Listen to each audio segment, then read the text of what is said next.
He left you penniless, Margaret. Maybe now you'll finally understand who he really loved.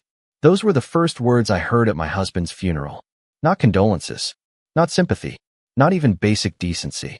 Just a cruel sentence delivered with a satisfied smile by the woman who had spent the last 2 years hovering around my husband like a shadow. I was standing beside Richard's casket when Vanessa Cole stepped forward through the crowd gathered at St. Andrew's Church in Hartford, Connecticut. The scent of lilies filled the sanctuary. Soft organ music drifted through the air. Friends and relatives sat quietly in polished wooden pews. It should have been a moment of dignity. A moment to say goodbye to the man I had shared 43 years of marriage with. Instead, it became the moment my entire life changed. Vanessa stopped directly in front of me. Her black dress looked expensive.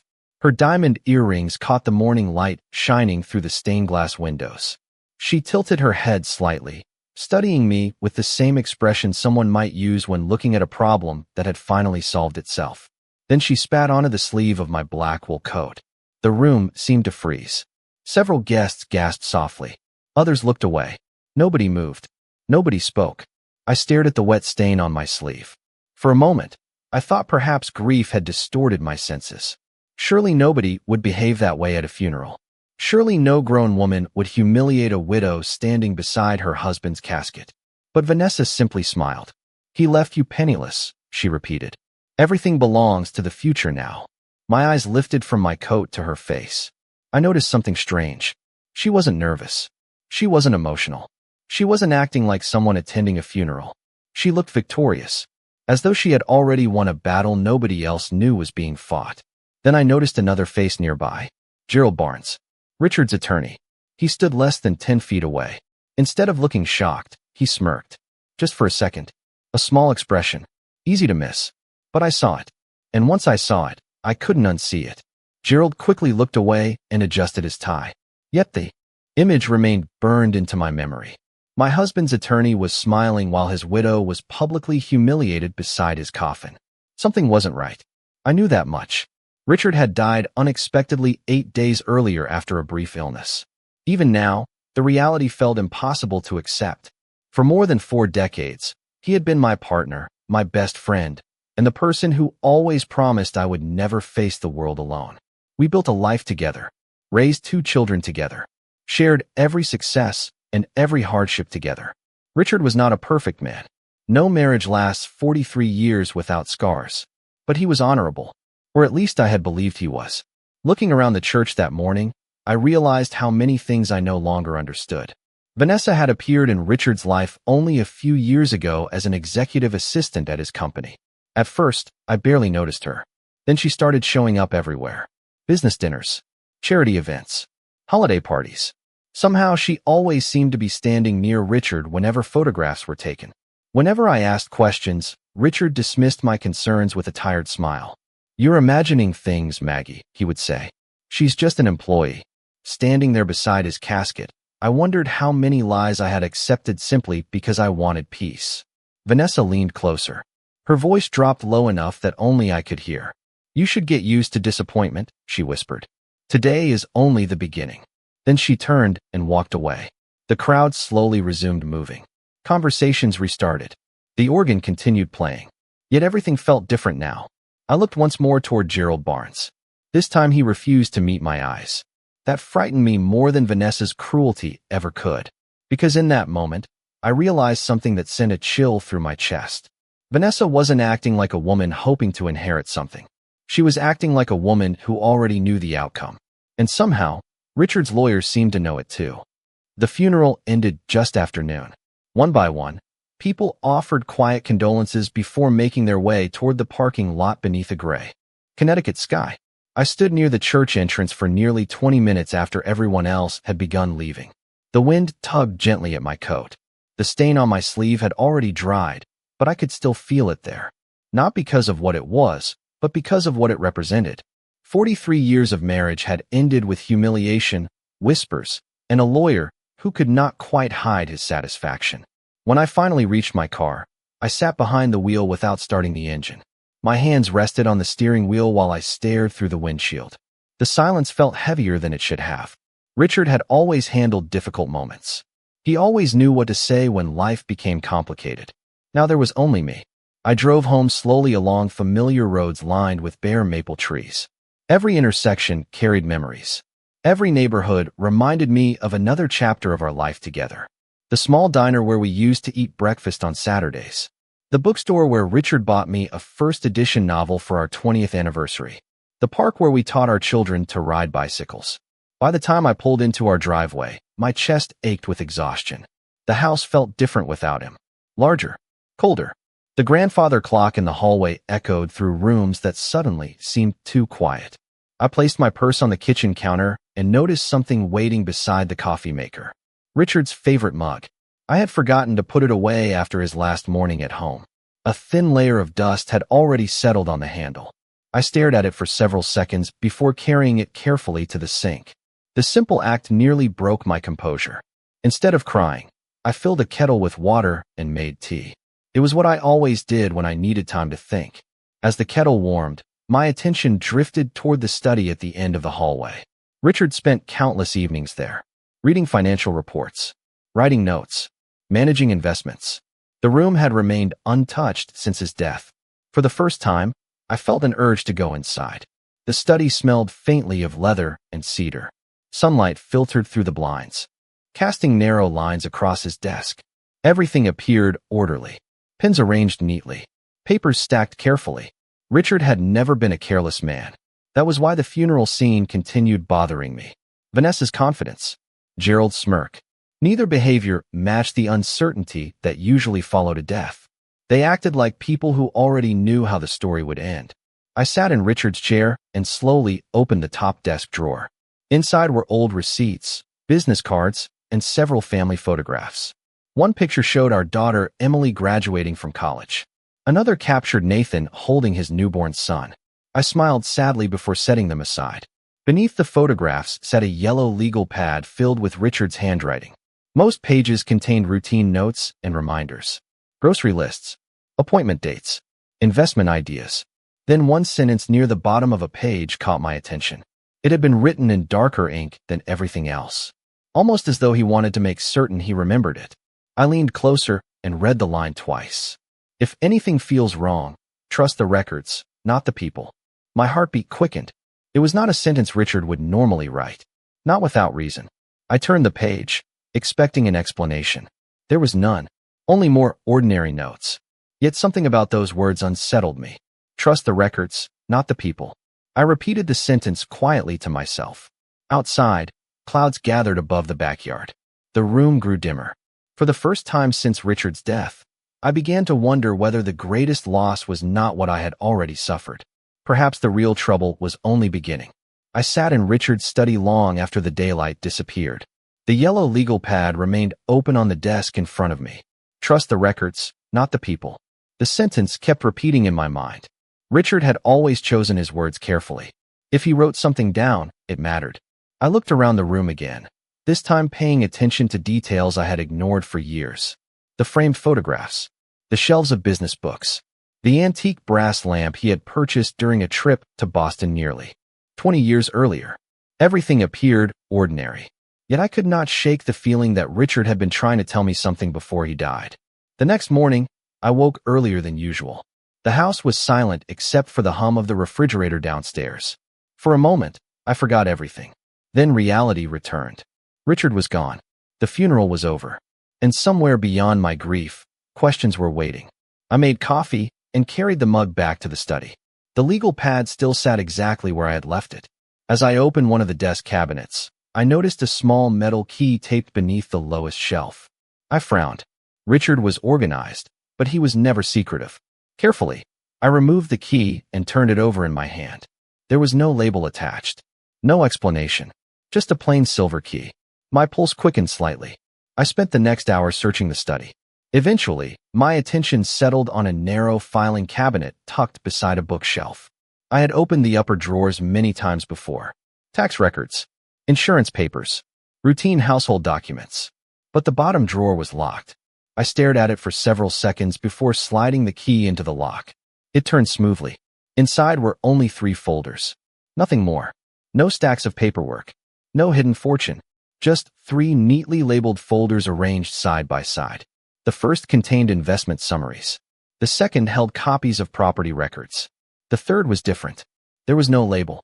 My hands felt strangely cold as I opened it. Inside sat a collection of documents secured with a paper clip. The top page contained account statements from a trust one had never seen before. I read the title twice. Whitmore Family Protection Trust. The date at the bottom showed it had been created 6 years earlier. My confusion deepened. Richard and I discussed every major financial decision throughout our marriage. Why had he never mentioned this? I continued reading. The trust listed beneficiaries. My name appeared first. Then Emily. Then Nathan. There was no mention of Vanessa anywhere. No mention of any outside party. I leaned back in the chair, trying to understand what I was seeing. According to the documents, substantial assets had been placed inside the trust years before Richard's death. Assets that should have remained protected regardless of any future changes to his estate. My heart began beating faster. Vanessa's confidence at the funeral suddenly seemed less certain. Then another page caught my attention. It was a letter written entirely in Richard's handwriting. The envelope had never been sealed. Across the front he had written only 2 words. For Margaret. I stared at my name. My throat tightened. Slowly, I unfolded the letter. Before I could begin reading, my cell phone rang. The sudden sound startled me. The screen displayed a familiar name. Emily. I answered immediately. Her voice sounded anxious. Mom, I need to ask you something. What is it? I said. There was a long pause. Then she spoke quietly. Why was Vanessa at Dad's hospital room the night before he passed away? I froze. Until that moment, I had assumed Vanessa's involvement began after Richard's death. But Emily's question suggested something else entirely. Something neither of us understood yet.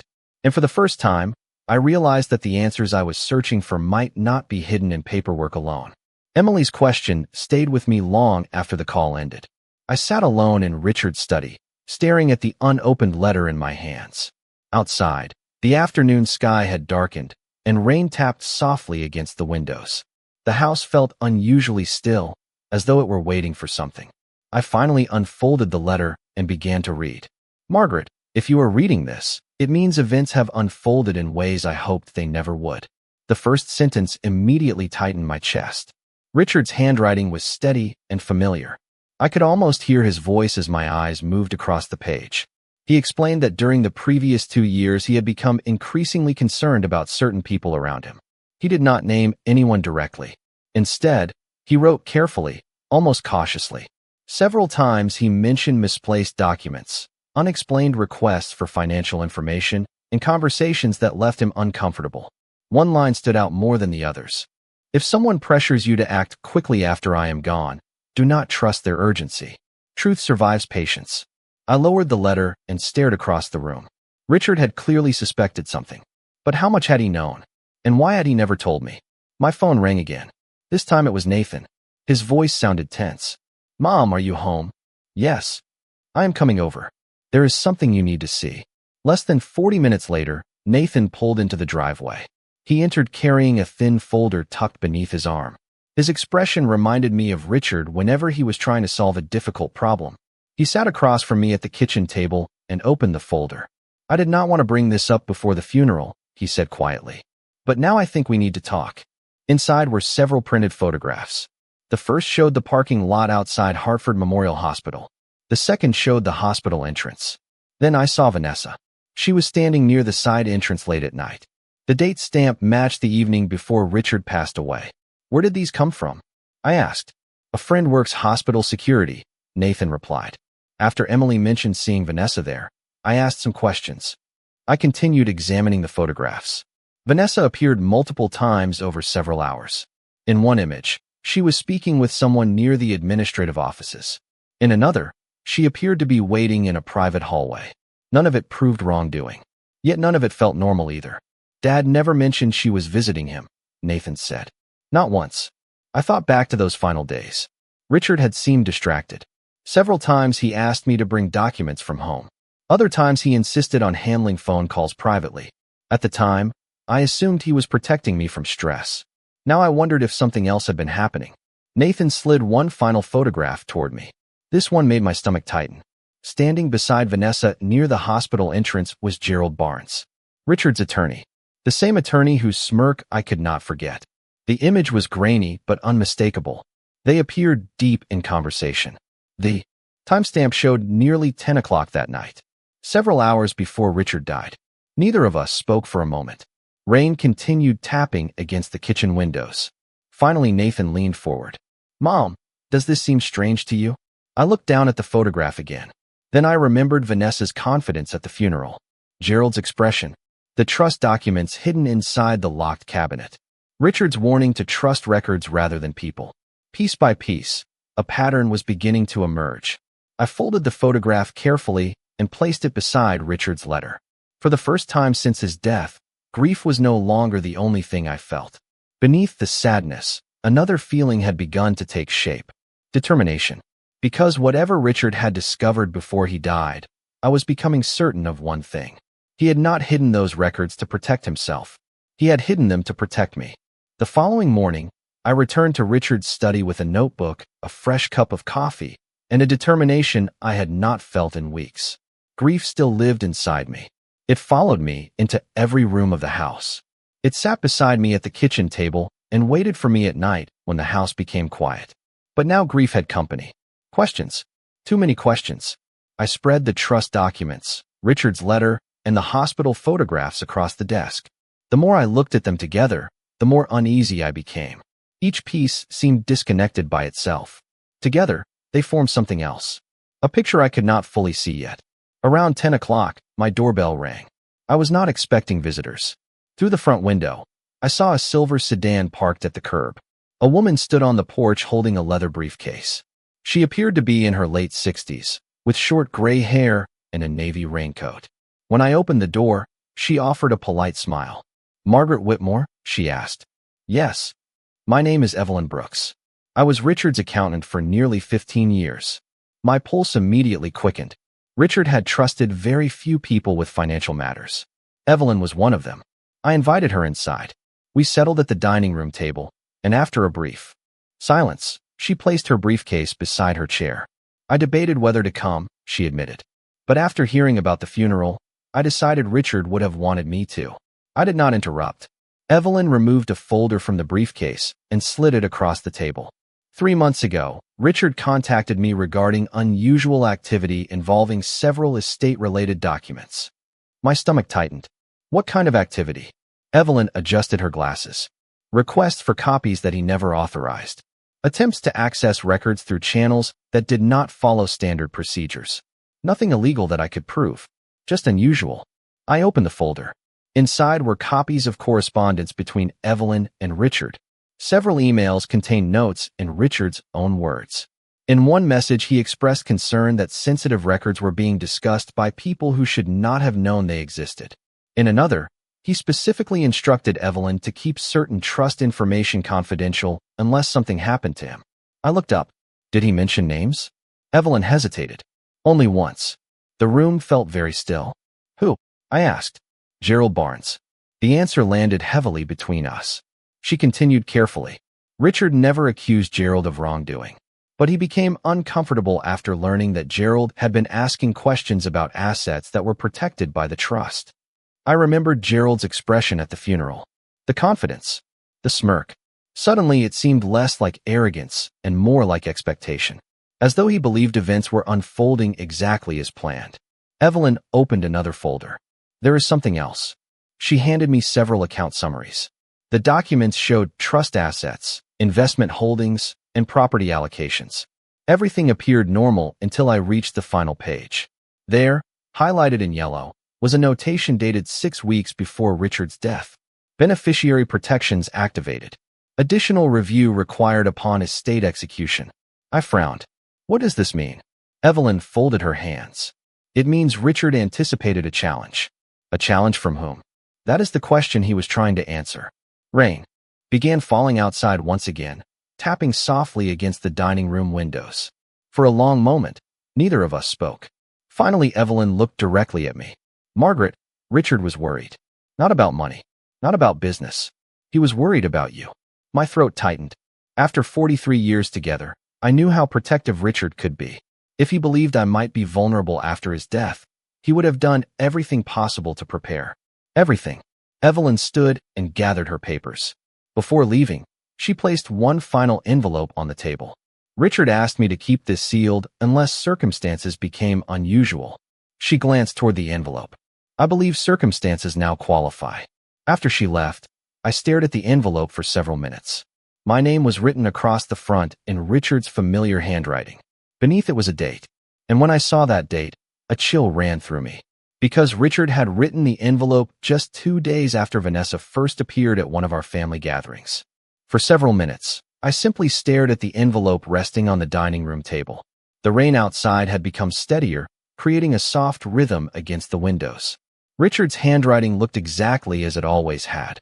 Strong, precise, familiar. Yet seeing it now felt different. Almost like receiving a message from someone standing just beyond reach. I carefully opened the envelope and unfolded the pages inside. The letter was longer than I expected. Margaret, if this letter has reached you, then circumstances have become more complicated than I hoped. Please read everything before making any decisions. I took a slow breath and continued. Richard explained that shortly after Vanessa joined his company, several unusual events began occurring around his financial affairs. Small things at first. Questions about trusts. Questions about ownership structures. Questions that seemed harmless on the surface, but slowly became more specific. He wrote that he never wanted to accuse anyone without evidence. That was who Richard was. He believed facts mattered more than suspicions. But as time passed, his concerns grew. One paragraph made me sit up straighter. About 18 months ago, I authorized a private audit of several estate-related files. The results suggested that someone had attempted to obtain information that should have remained confidential. The audit did not identify who requested the information, but it confirmed my concerns. My eyes moved quickly across the next lines. Because I could not determine who was involved, I created additional safeguards. Some records were relocated. Others were duplicated and stored separately. If you are reading this, those safeguards may become important. My heart began beating faster. Richard had not merely been worried. He had been preparing. Near the bottom of the 3rd page, he referenced a secure storage box at a local bank. He included the branch location and a reference number. Most importantly, he explained what it contained.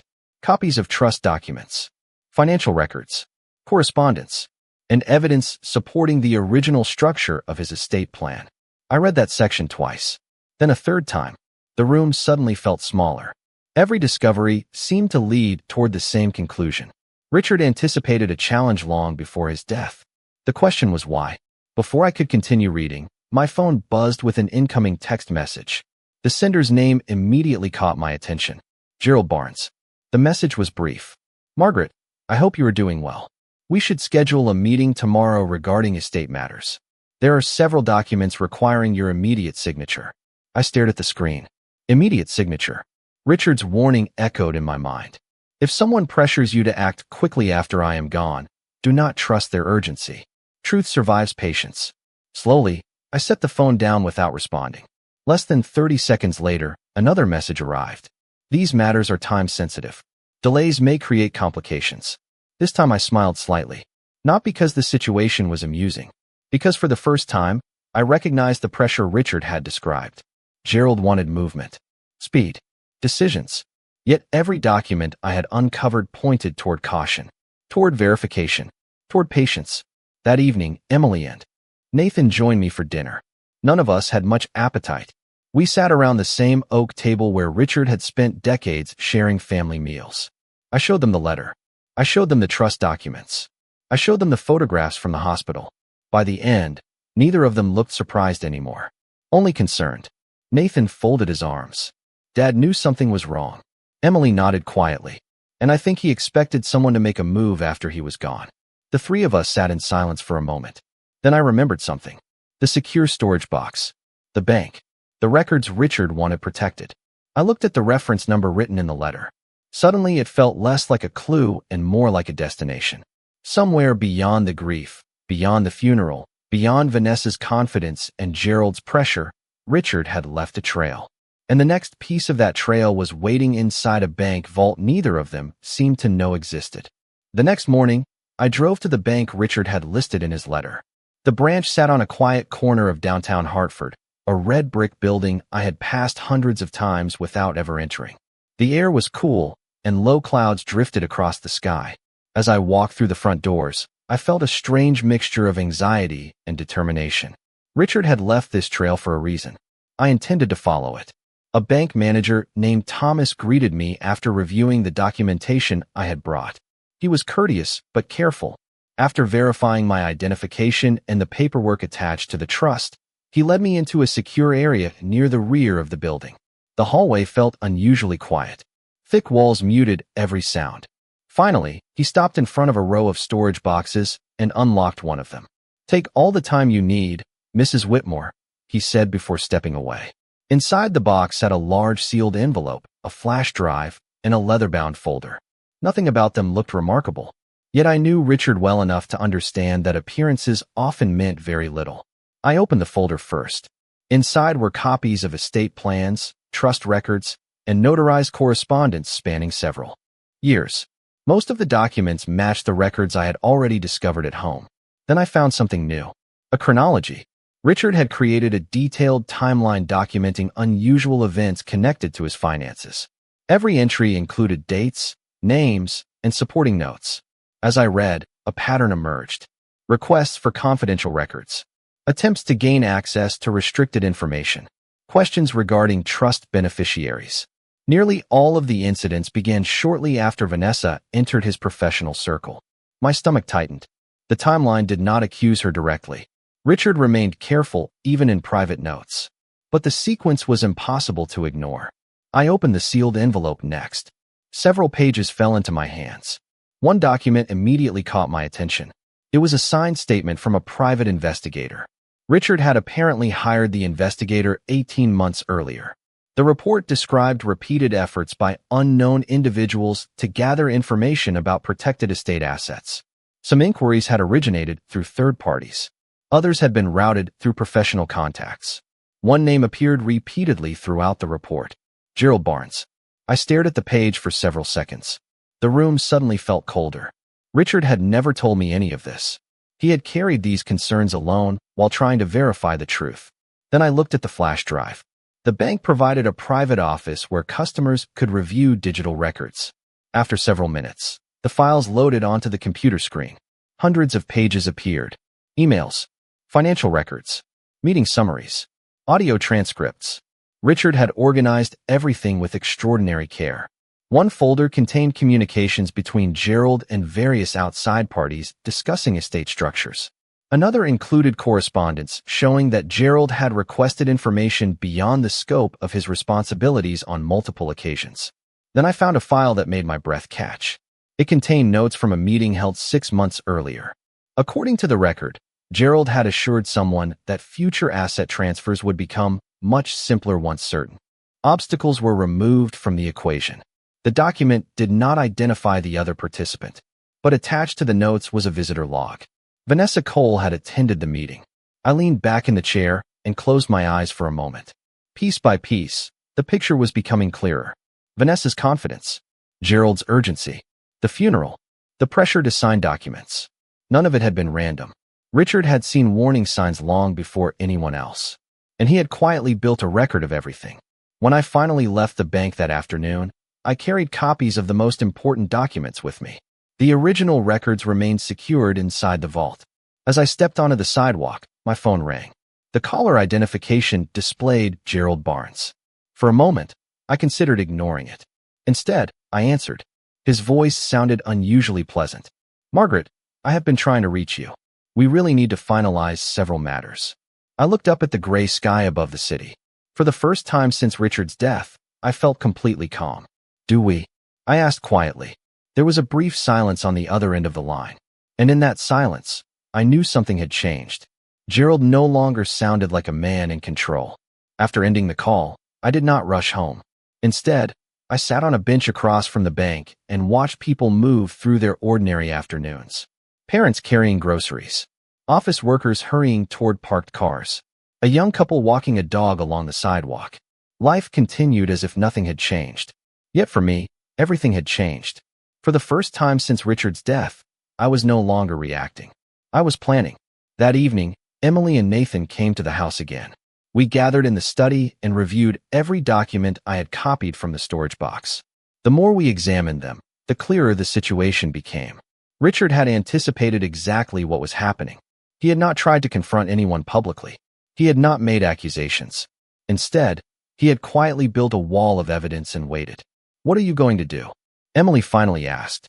I looked at Richard's photograph sitting on the bookshelf. "Nothing," I replied. Both of them looked surprised. Nathan frowned. "Nothing. Not yet." I explained my reasoning carefully. Gerald believed I was vulnerable. Vanessa believed I was defeated. If either of them suspected what I had discovered, they would become cautious. They would stop making mistakes. They would hide behind attorneys, explanations, and excuses. Richard had spent years collecting evidence. I was not going to waste that advantage by acting too soon. 2 days later, Gerald arranged a formal meeting at his office. He sounded confident on the phone, almost cheerful. I agreed to attend. When I arrived, Vanessa was already there. She sat beside the conference table wearing a cream-colored suit and an expression that suggested she considered the outcome inevitable. Gerald greeted me warmly and slid a stack of documents across the polished wood surface. "These are routine estate matters," he said smoothly. "Nothing complicated." I glanced down at the papers without touching them. Several signature lines had already been marked with yellow tabs. "You seem eager," I observed quietly. Gerald laughed. "We simply want to help everything proceed efficiently." Vanessa smiled. The same smile she had worn at the funeral. The smile of someone convinced she had already won. I opened the first document and slowly turned the pages. Then the second. Then the third. I asked a few harmless questions. Requested clarification on several paragraphs. Gerald answered quickly. Too quickly. Each response sounded prepared. Rehearsed. I noticed Vanessa watching him rather than me, almost as if she needed reassurance. Nearly an hour passed. Finally, Gerald leaned forward. "Margaret, these documents should really be signed today." There it was again. Urgency. Pressure. The very thing Richard warned me about. I folded my hands calmly. "I think I will wait." The room became noticeably quieter. Gerald forced a smile. "There is no benefit in delaying." "Perhaps," I replied. "But there is also no benefit in rushing." Vanessa's expression tightened for the first time. Not dramatically, just a slight change around her eyes. A crack in the confidence. I gathered my purse and stood. Before leaving, I looked directly at Gerald. I spent 43 years married to a man who believed details mattered. I paused. I have decided to follow his example. Neither of them responded. As I walked toward the elevator, I felt their eyes following me. Outside, the autumn air felt crisp and clean. My phone vibrated moments later. A message from Evelyn Brooks. It contained only one sentence. "Another independent review has been completed. You need to see this immediately." I stared at the screen. Then I smiled. Because somewhere behind the pressure, the confidence, and the carefully rehearsed smiles, the trap Richard had prepared was beginning to close. The following afternoon, I met Evelyn at her office. She had already spread several documents across a conference table when I arrived. Her expression told me everything before she spoke. The review had uncovered more than either of us expected. "Richard was right," she said quietly. "Someone attempted to build an entirely different version of his estate plan." She handed me a comparison report prepared by independent specialists. Side by side, the differences became obvious. Certain provisions had been altered. Beneficiary language had been adjusted. Several asset descriptions had been rewritten in ways that would have dramatically changed future ownership. Most importantly, every questionable change appeared after Richard had established the protected trust. "Can they prove who made the requests?" I asked. Evelyn shook her head. "Not directly, but the chain of communications is documented." Over the next hour, we reviewed emails, authorization records, and meeting logs. The evidence painted a clear picture. Richard's safeguards had worked exactly as intended. Every legitimate document remained preserved. Every protected asset remained secure. Every attempt to bypass those protections had been recorded. By the time I left Evelyn's office, I understood something important. Richard had never been trying to win a fight. He had been preserving the truth. 3 days later, a formal estate review meeting was held. Present were Gerald, several financial representatives, independent reviewers, and interested parties connected to the estate. Vanessa arrived looking confident, as ever. Gerald appeared calm, though I noticed he checked his phone repeatedly. The meeting began routinely. Reports were presented. Records were reviewed. Then the independent specialists introduced their findings. The room gradually became quieter. Questions replaced assumptions. Facts replaced speculation. One by one, the protected trust records were verified. The original estate structure was confirmed. The documented safeguards were validated. Every major asset Richard intended to protect remained exactly where he had placed it. Vanessa's expression slowly changed. The confidence disappeared first. Then the certainty. Gerald spoke less and less as the review continued. Several times he attempted to redirect the discussion. Each time the records brought everyone back to the same place. The truth. By late afternoon, the conclusions were unmistakable.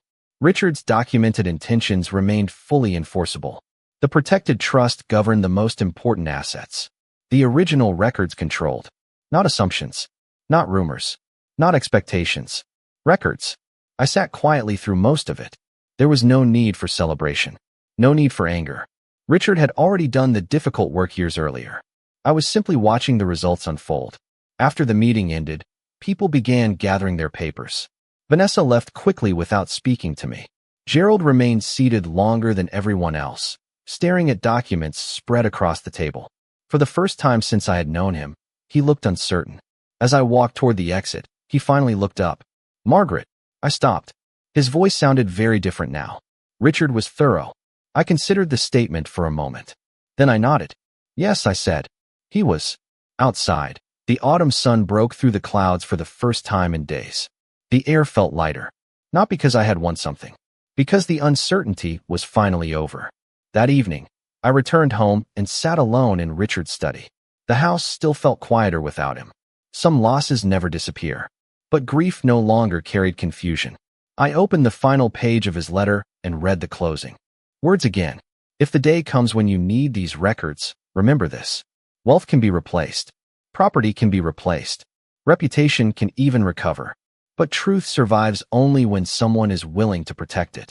I folded the letter carefully and placed it back inside its envelope. Then I looked around the room we had shared for so many years. Vanessa had told me I was penniless. She had been wrong. Richard had not left me penniless. He had left me something far more valuable. He left me the truth. And in the end, that was the one thing nobody could take away.